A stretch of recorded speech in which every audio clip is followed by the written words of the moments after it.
Que Dieu vous bénisse. Lecture de la lettre publiée par frère Joseph Branham sur le site de la Voix de Dieu le 19 août 2020. Les aigles se rassemblent.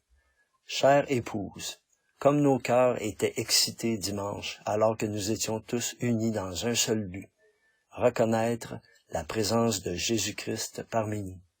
Il nous a donné des yeux afin que nous puissions voir, des oreilles afin que nous puissions entendre, mais par-dessus tout, il nous a donné une révélation afin que nous puissions croire. Il n'y a rien de plus grand que la révélation qu'il nous a donnée, de savoir qui il était, qui il est, et maintenant de savoir qui nous sommes. Son grand plan a été accompli. Il a restauré son épouse à la parole originelle. Nous sommes cette épouse, parole parlée.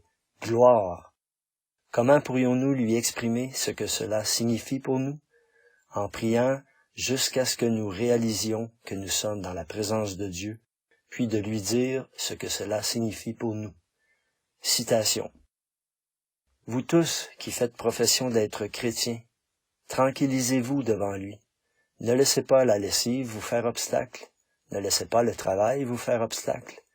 Ne laissez rien vous faire obstacle. Ne dites à personne ce que vous faites. Approchez-vous simplement de lui.